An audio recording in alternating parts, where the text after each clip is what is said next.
Okay, so again, we were looking yesterday at Perek Yud, and I want to juxtapose for a moment Perek Yud and Perek Yud Aleph, because both of them talk about military campaigns, and both involve multiple kings. So for Perek Yud, you'll remember the Maaseh was that there were 5 kings, including Adoni Tzedek, the Melech Yerushalayim, that declared war against Givon, because the Givonim made peace with Bnei Yisrael, and they thought that would endanger the Canaanite position.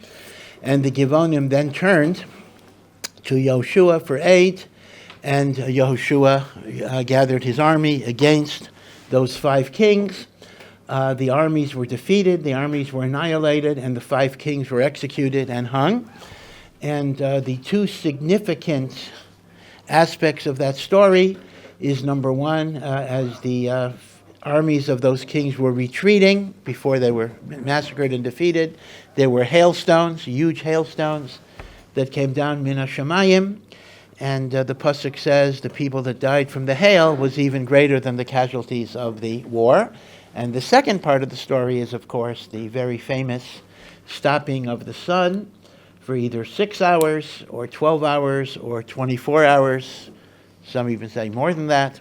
Different opinions, the great, great miracle. And we left off with the statement that this has never happened. There was never a situation where God listened to the voice of a man ordering the sun to stop. And yesterday we discussed the fact that, well, this is not the first time that the sun stopped, and it's not the last time the sun stopped. The sun stopped for Moshe.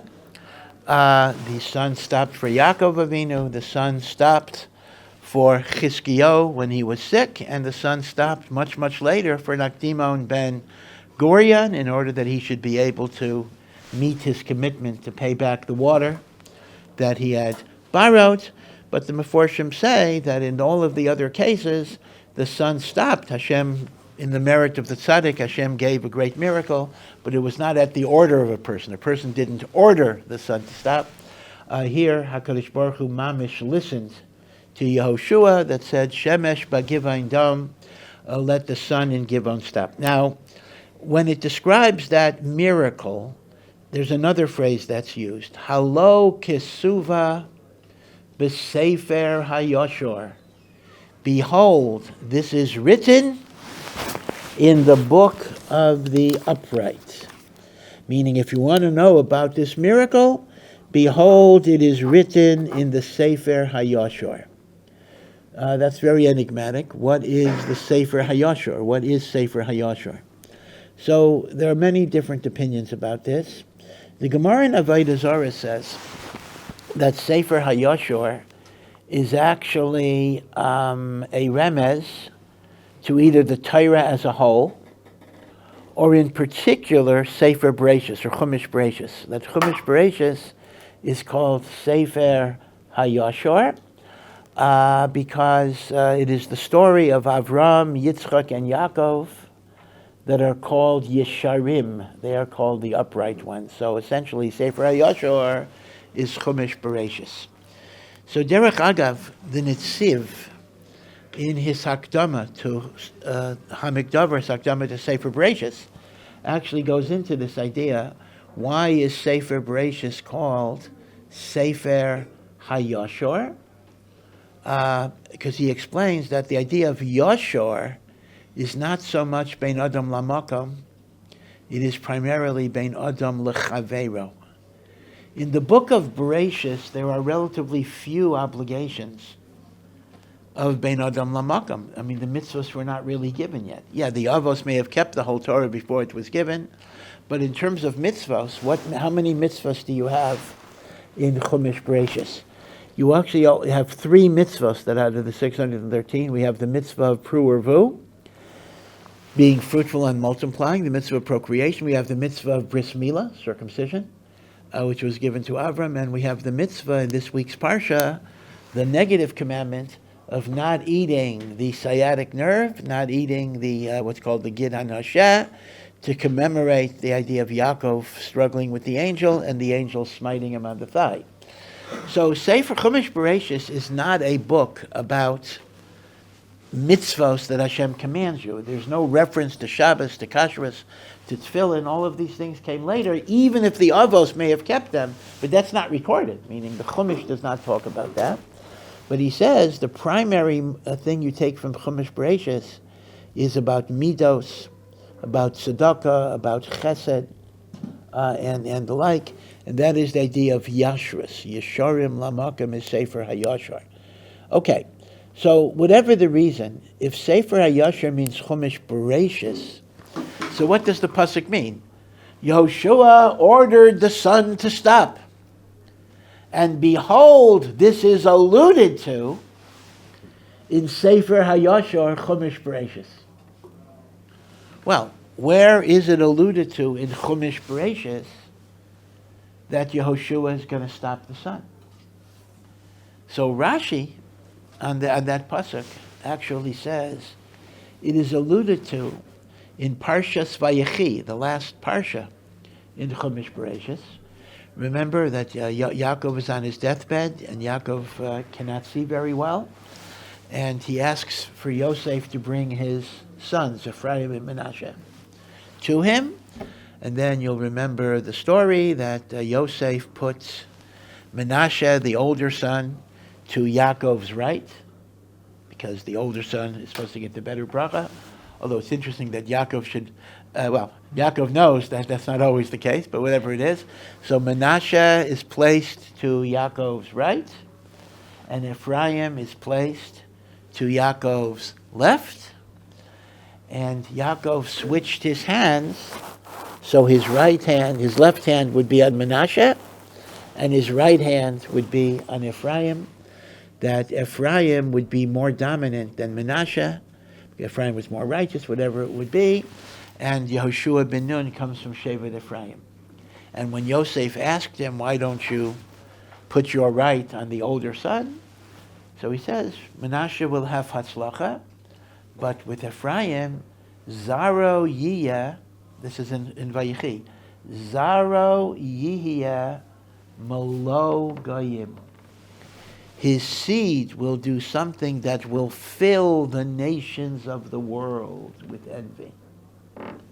So Rashi understands that is an indirect allusion, that the seed of Ephraim, the descendant of Ephraim, Yehoshua, will do something that will amaze the whole world.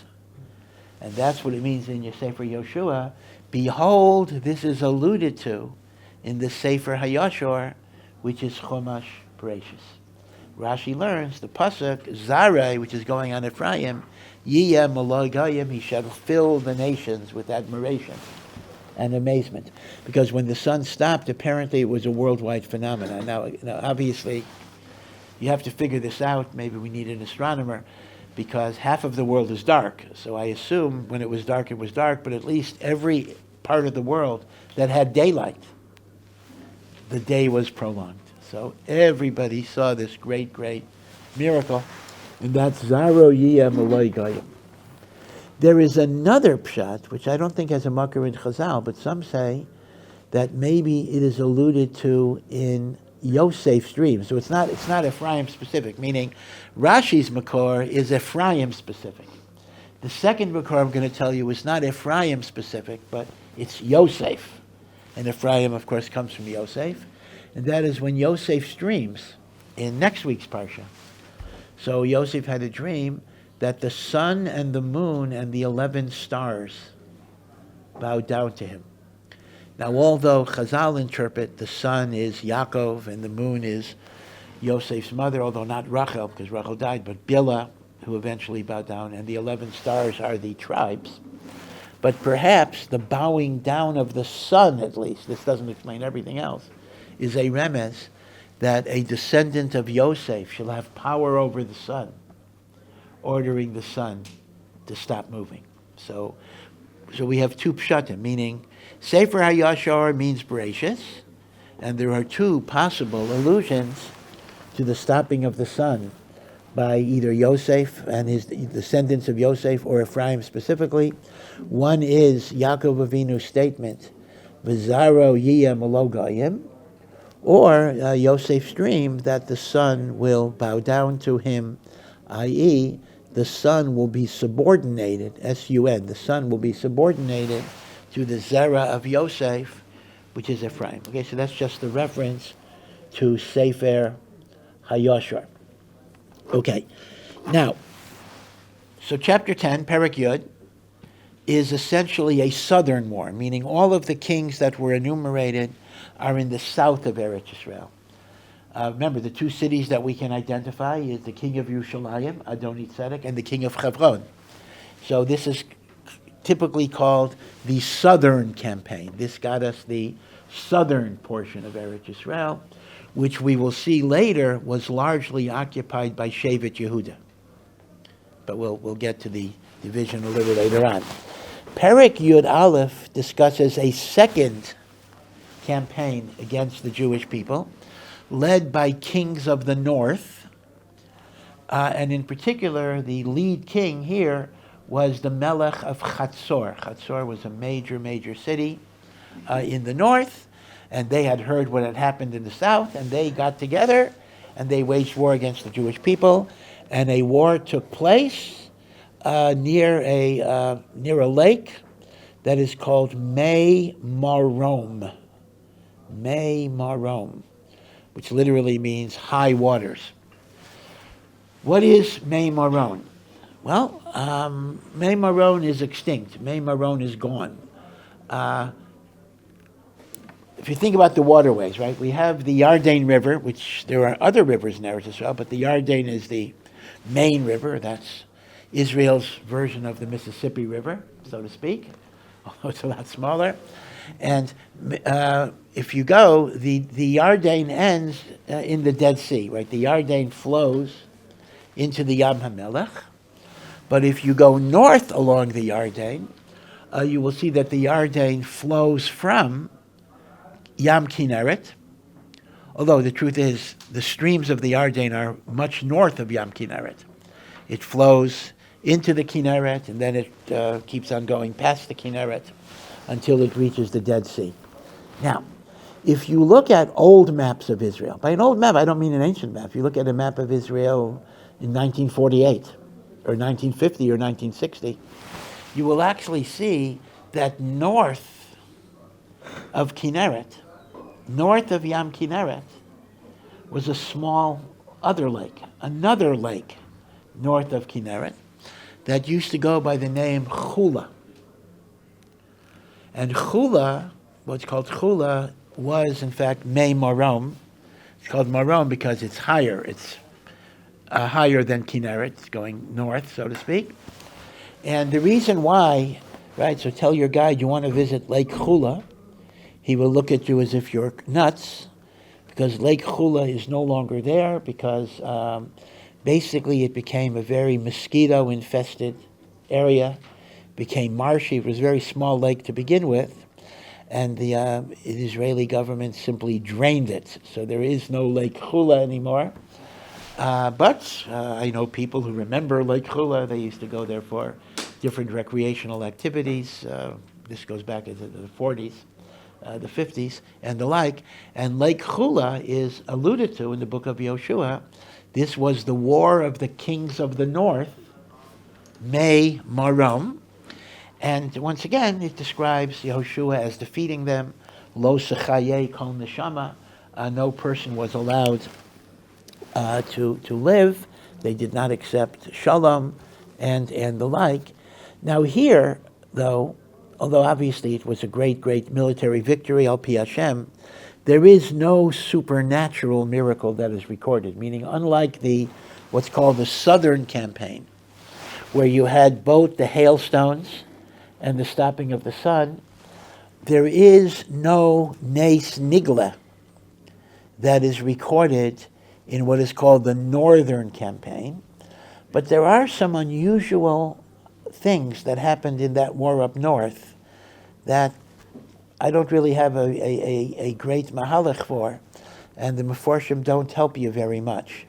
First of all, interestingly enough, they were commanded that since the king of Chatzor was the leader, they were commanded to not only kill the people, but Chatzor as a city was to be totally burnt down. And as far as I know, this was the only city in the kibush of Eretz Yisrael that the physical buildings. Well, Yericho, Yericho was that way too, but Yericho had a special miracle. The walls collapsed. Now, it doesn't say, I mean, it's interesting, it does not say that you had to destroy the buildings of Yericho.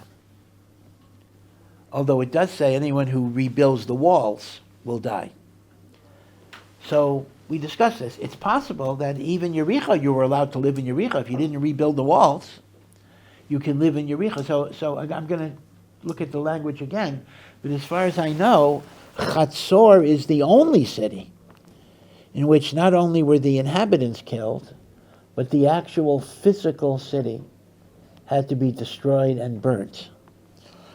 I don't know why, meaning to say, okay, the king of Chatzor was a bad guy who, organized kings to go against the Jewish people, but, frankly, all of the Canaanites were bad guys, so it's hard to know, right? That's why with Syria, right, the Syrian government collapsed. Well, are we happy or not? I mean, Baruch Hashem that Assad is gone. Okay, so who's replacing him? They may be worse. You don't know. So it's not like, the Russia is replaced by the tzaddik. In fact, somebody was talking to me. It was interesting about the notion how it's not just the Israeli army, but like all armies find ways to romanticize the mission so that people very much want to join an army. Like, he gave me an example, and this actually was a soldier in the army. This is actually someone who was actually in the army.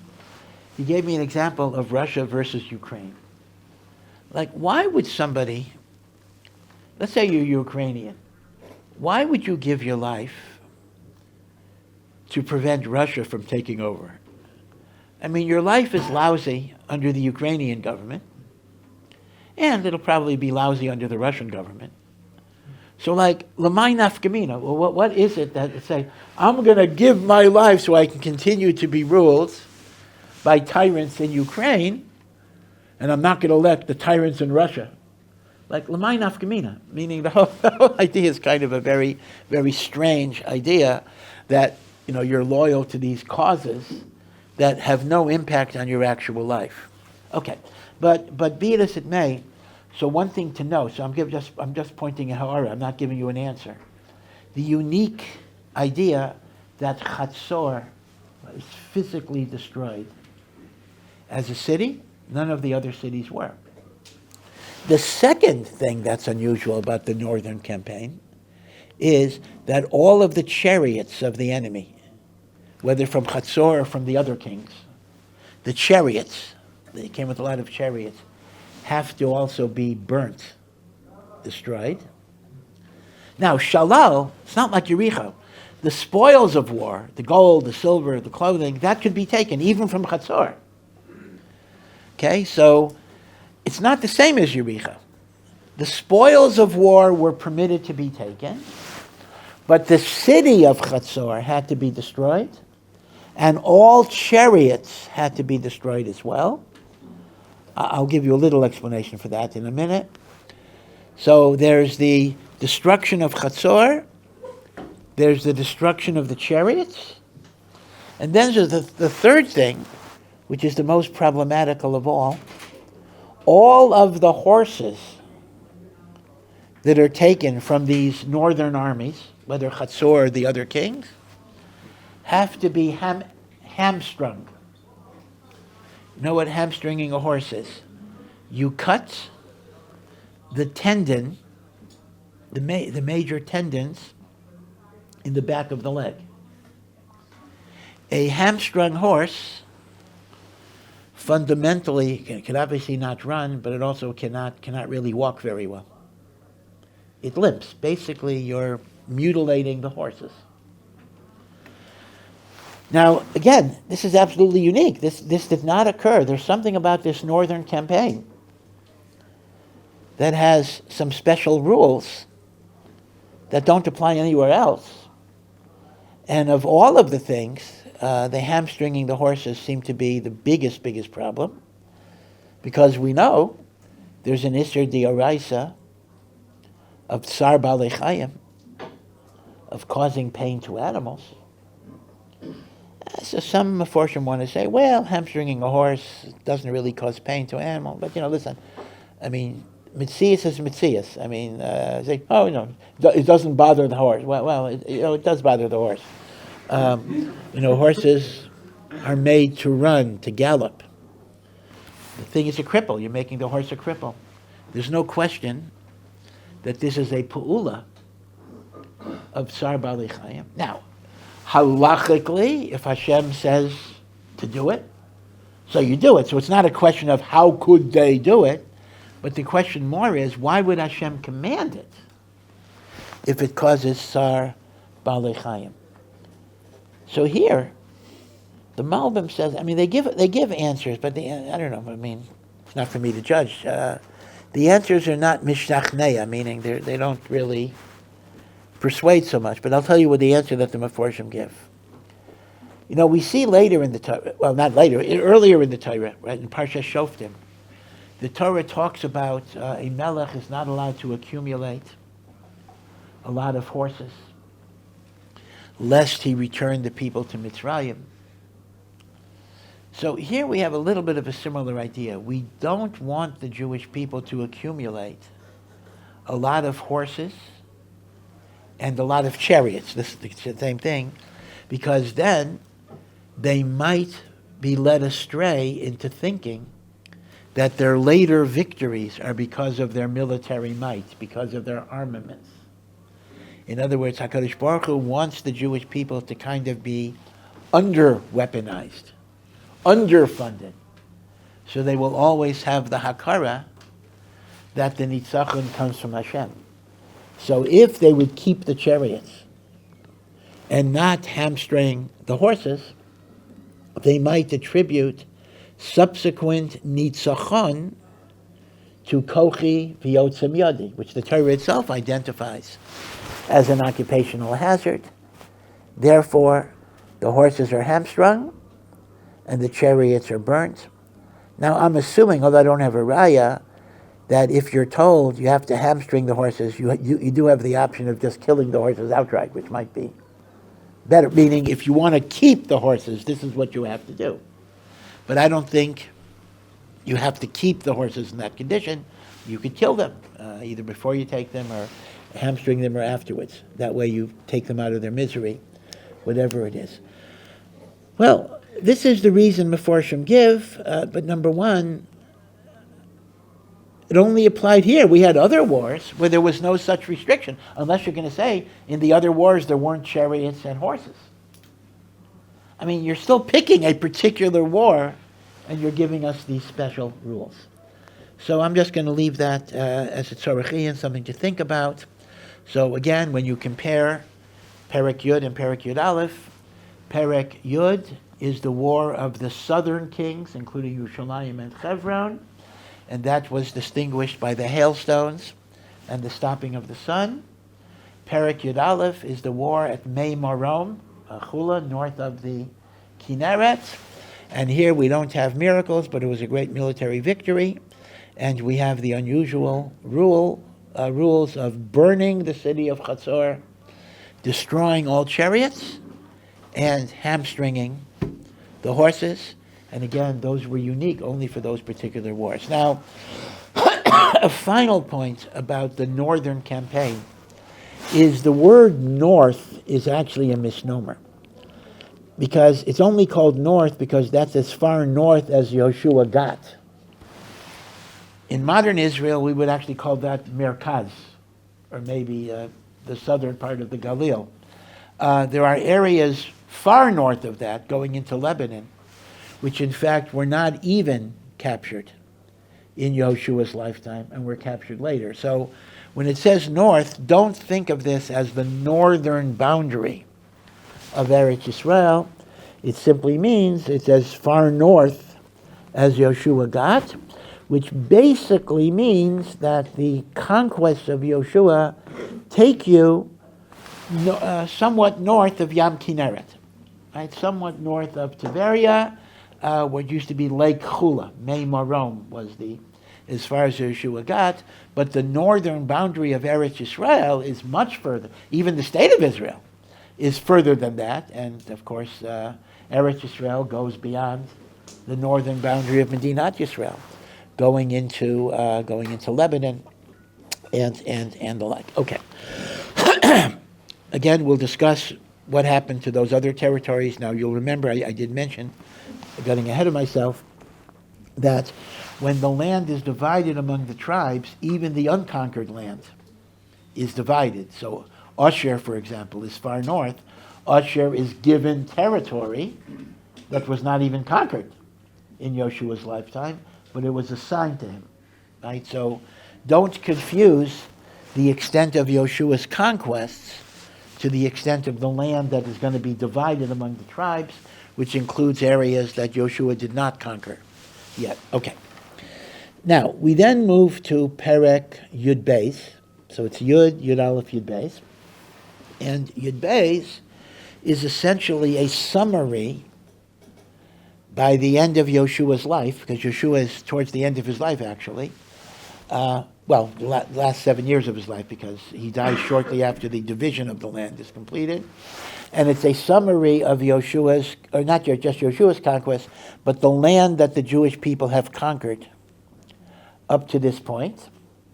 And it starts with a reiteration of what Moshe Rabbeinu had already conquered. So you'll remember that Moshe Rabbeinu, this is in the 40th year of the Midbar, had conquered land east of the Yarden, and the two kings whose land had been conquered is Sichon, Melech HaAmori, Sichon, the king of the Amori, and Og, the king of Bashan. And the land of Sichon and Og were conquered by Bnei Yisrael in the Midbar before Moshe Rabbeinu died, and that land was given to the tribes of Reuven and Gad and Chatzi. Chatzi doesn't mean half, by the way, but it means a portion. Certain families in the tribe of Menashe had their land east of the Yarden. Okay, so essentially, Perek Yud Beis gives us some of the boundaries. So again, the geography of Sefer Yeshua is actually a very, very important part of the Sefer, but it's a part that we don't always know exactly because we don't know where all of those places are. But I just want to go over very, very briefly just a few landmarks, so you'll have a generic sense. And maybe actually, if you take an art school nach, you can see different maps, which once again are subject to machloksim anyway. Maybe I'll get a map duplicated or whatever. Again, you have to envision the Yarden River that flows. It starts north of Yam Kinneret. It flows through Mei Marom, then into the Kinneret, then past the Kinneret, and it flows all the way to the Dead Sea. Now, the Dead Sea itself has a number of rivers or streams that flow into it. I mean, the Yarden flows into it from the north, but there's another major river that flows into the Dead Sea that is called Nachal. Nachal means a stream or a river, Arnon. So if you could picture a map in your head, so you have the Dead Sea, and right in the middle of the Dead Sea, meaning going from north to south, in the middle of the Dead Sea, coming from Jordan, you have a big river that's called Nachal Arnon. Nachal Arnon is the southern boundary on east of the Jordan of Sichon Melech HaAmori. Meaning south of Arnon was not the Malchus of Sichon. South of Arnon was not conquered by Bnei Yisrael. So let me give you some background here. The Gemara explains that originally the land east of the Yarden was the possession of the nations of Ammon and Moab. Now, Ammon and Moab are the descendants of Lot and his daughters. Remember, after Sodom was destroyed, so Lot got drunk, And the daughters, one daughter had relations with him when her father was drunk and got pregnant, and she named the child from that relationship Moab, which means from my father. Not too modest there. The second night, Lot again got drunk, had relations with the second daughter, and she said, Ammon, my nation, my people, a little more reticent. These became the nations of Ammon and Moab. And where did they live? Now, Lot originally lived in Stone, but eventually they lived east of the Ardain. East of the Ardain was originally the territory of Ammon and Moab. By the way, Rav Moshe Feinstein writes a Maisa. This is in the Hakdama of one of the Igros Moshes, that there was a man in Russia who was, when Russia was in Russia, who spoke very disparagingly about the daughters of Lot, kind of saying that, what type of prutzos are these women that they go ahead and they have incest with their father. And that night, he had a dream. Rav Moshe would tell the story. Rav Moshe was not like a Maisa teller, in which these radiant women who looked like angels, shining with holiness, came to him in a dream. And they told him, we're Lot's daughters. And you don't realize that we acted totally for the sake of heaven. Because in the aftermath of Sodom, we thought the whole world was destroyed. So we have to do what we have to do to perpetuate humanity. And you will be punished very much because you disparage our righteousness. And the man suffered a horrible death, something like he kind of choked on his tongue. His tongue went. Like this is a problem with epileptic seizures sometimes. The tongue goes back and whatever, the person died a very, very horrible death. And Rav Moshe used to tell the story that one has to be zahir in the kavod of even Lot's daughters. But be it as it may, the original occupiers, I mean, there was a nation before them, but in the time of the Torah, the original occupiers of Ever HaYarden were Ammon and Moab. Now, the Torah commanded Bnei Yisrael that we are not allowed to wage war with Ammon and Moab because God gave them this land, and therefore we're not allowed to take it away from them. But we were not allowed to wage war against Ammon and Moab, but Sichon Melech HaEmori conquered Moabite territory from Nachal Arnon, going north, till another river, Nachal Yabok, that flows into the Jordan. Nachal Arnon flows into the Dead Sea. Nachal Yabok flows into the Jordan. The land of that Sichon conquered from Moab is from Arnon to Yabok. South of Arnon was still the land of Moab. From Arnon to Yabok is the land of Sichon. Now, the Gemara in Gittin explains, once Sichon took the land from Moab, we were then permitted to take the land from Sichon, because we're no longer taking Moabite territory. We're taking Emori, one of the 7 nations, although it's not Eretz Yisrael. The Kedusha, in terms of Truma, Meiser, and Shemitah of Ever Yarden, is a huge, huge machlokas. I mean, do you have to take Trumas and Masras in Ever Yarden? It's a very, very big discussion. But L'chol HaPachas, we were given permission and authorization to conquer it.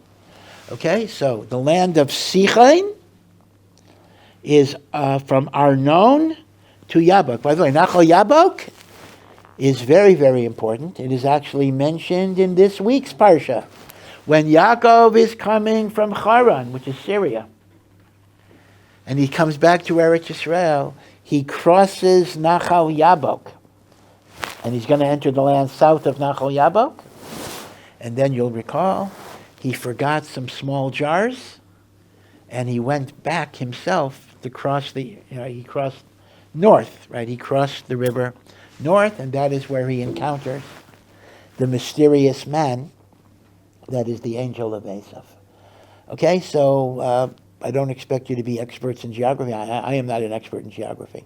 But just to know some of the landmarks, Nachal Arnon, Nachal Yabok. South of Arnon is the land of, it's still the land of Moab, so we're not allowed to conquer it. But Sichon had conquered from Arnon to Yabok, but only a certain amount going east, meaning to say, further east is the land of Ammon. So Sichon was able to conquer the Moabite land. He couldn't conquer the Ammonite land. So the way it works is, south of Arnon is Moab. North of Arnon until Yabok is Eretz Sichon.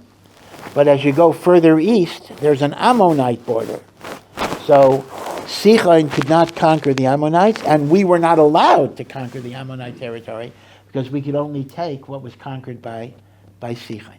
Now, north of Yabok